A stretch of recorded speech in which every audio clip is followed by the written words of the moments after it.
After setting the bar incredibly high with a phenomenal prologue and demo, I was very excited to jump into the main game of Final Fantasy XVI, and after losing a lot of sleep and pouring hours and hours into this game, I am so pleased that thus far it is well on its way to becoming one of my favorite games of all time. I wanted to break down some of the specifics that have solidified how much I am enjoying and loving this game. I am going to keep this spoiler-free because it's such a story-driven game. I don't want to ruin that experience for anybody, so don't worry if you haven't progressed through the story yet or haven't started the game just yet. I'm not going to give away any of those important details. I do want to start, though, with the thing that I think has set Final Fantasy XVI apart, not just from other Final Fantasy games, but from a lot of games, and that would be the icons. I think even if this isn't going to be the game for you, or this isn't your style of game, the icons are almost undeniably a spectacle, a feast for the eyes, fill in the blank, whatever cliche that you can think of. And for me, it has created this wow factor that I distinctly remember a few times that stories or shows or other video games have created. It's rare, and it's one of those things where it almost transcends the genre and the medium. And I know it sounds cheesy, but just that feeling of I am witnessing art, that's what I feel like when I watch the icon battles in Final Fantasy XVI, or just the progression of the dominants becoming icons and getting into those roles. Just seeing that alone is really incredible, but then when you actually see them fight and you get these really explosive cinematic spectacle cutscenes, it's incredible. And then when you actually have the opportunity to participate through the combat and fight, it is a new level of engagement in a game.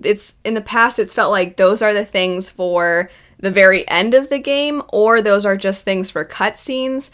But to tie that in with the combat, I think is absolutely incredible. There's a couple other games that do this pretty well. I'd say the God of War games have done that well. But this one, I think, has reached a new level that I said in the demo review, I will be interested to see how this game impacts what we're going to get with future games, just because I think the icon battles they've taken something that we've seen very little of, and they've really set the bar incredibly high. I have loved the icon battles. One of those things where I'm like, why am I all by myself watching this? I need somebody else to be sharing in this experience with me. As much as I love the icon fights, the thing that is going to have this game really stand out to me if it continues with how it's going thus far is the progression of the story and the development of the characters. Thus far, I have been so pleased with the progression of Clive's story, his arc. I have found myself already my heart breaking for this character. I do find that with the types of main characters in Final Fantasy games, you usually have one of two extremes. You either have the very brooding, grumpy main character with the mysterious past, who's very quiet and somber, or you have the very peppy, over-the-top character, and we don't see a whole lot of in-between. Clive, thus far, I think might be one of my favorite main characters. I'm curious to see, as more and more people play the game, how they're going to feel about Clive. But to me, he's a character that seems as if he's brooding, but in actuality, he's incredibly sweet. He's somebody who cares very strongly for those that he loves and for whatever thing he is passionate about.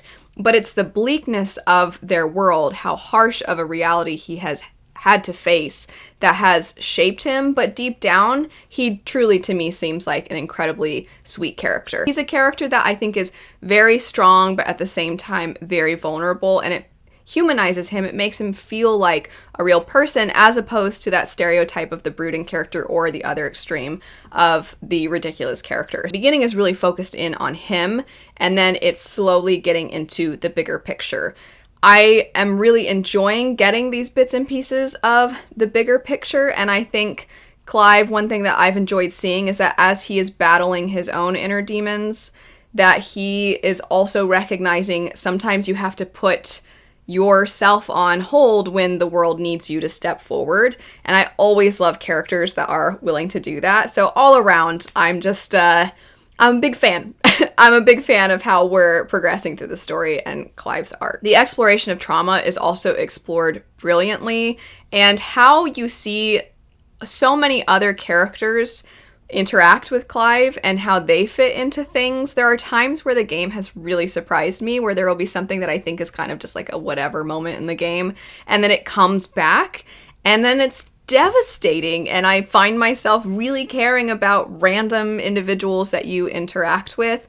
Without getting into specifics, but for those of you that have played it, what I'm going to say will be enough likely for you to know what I'm talking about. But there's a really, really tender moment where Clive, he lets himself be seen as someone else to bring joy to someone, and it was really lovely, and it was such a moment of lightness in the story while also being kind of tragic.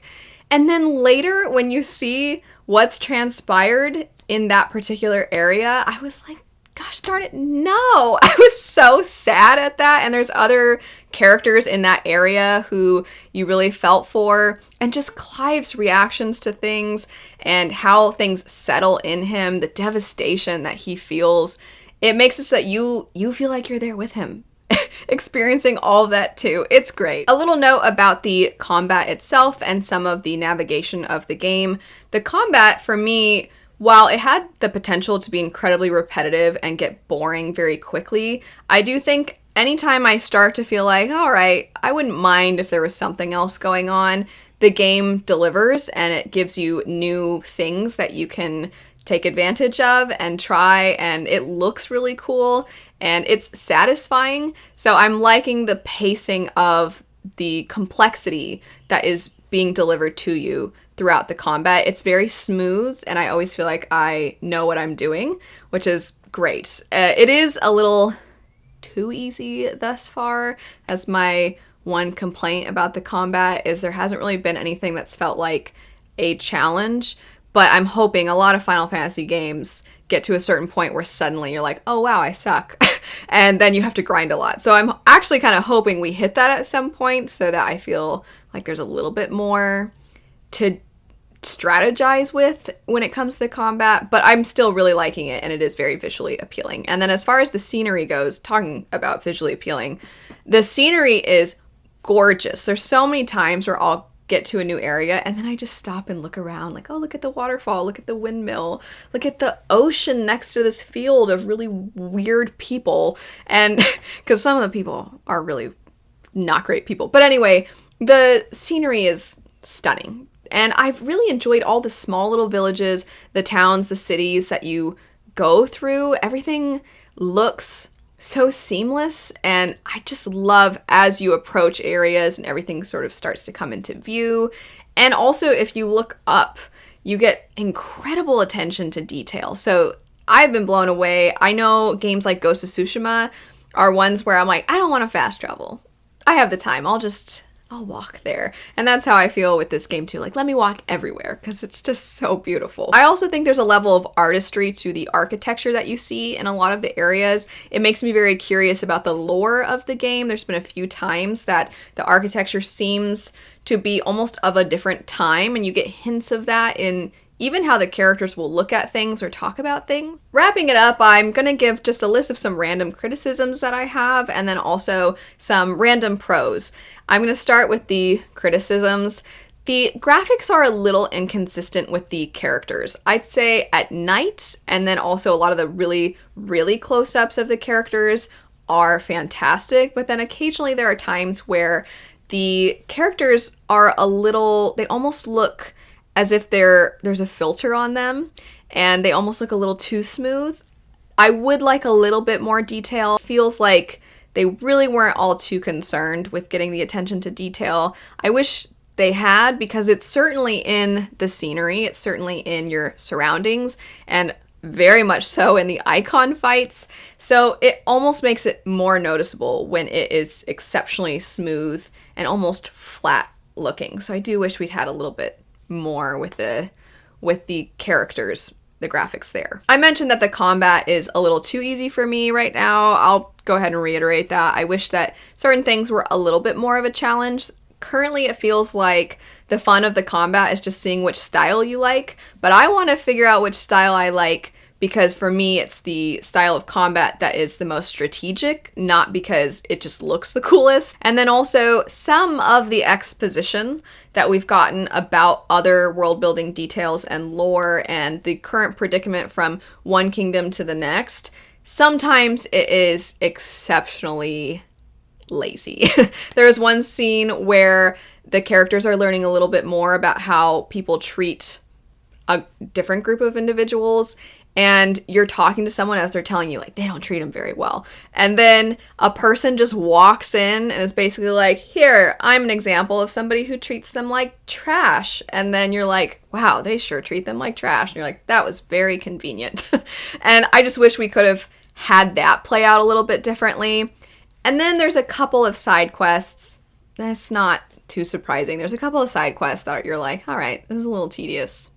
I guess it's fine. The scenery is so beautiful that sometimes I don't mind venturing off to go collect some soil, but still, I know they have it in them because getting to the random pros, there have been a couple of side quests that I was genuinely shocked by, where I was like, what the heck?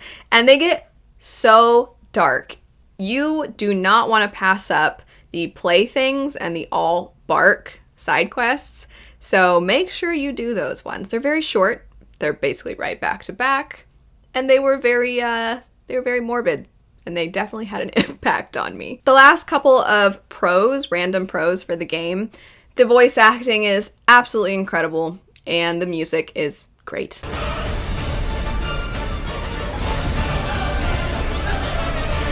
I love the music. I immediately started singing along to it. It's lovely. It's cool. It's epic. I love it. I love it so much. So thus far, this game is delivering. It's everything I was hoping it would be and more. I am very happy. I'm so happy it's so good. And I just have my fingers crossed that it doesn't crash and burn. I would love to know if you have been playing through it. What are your thoughts so far? If you do want to get into a few specifics or some details, or if you want to note those couple side quests I mentioned, you, of course, are welcome to do so. Just make sure you write spoilers in your comments so that anybody who hasn't yet gotten around to the game isn't having anything ruined for them. But anyway, thanks so much for watching. I hope you have a lovely rest of your day, and I'll see you later. Bye.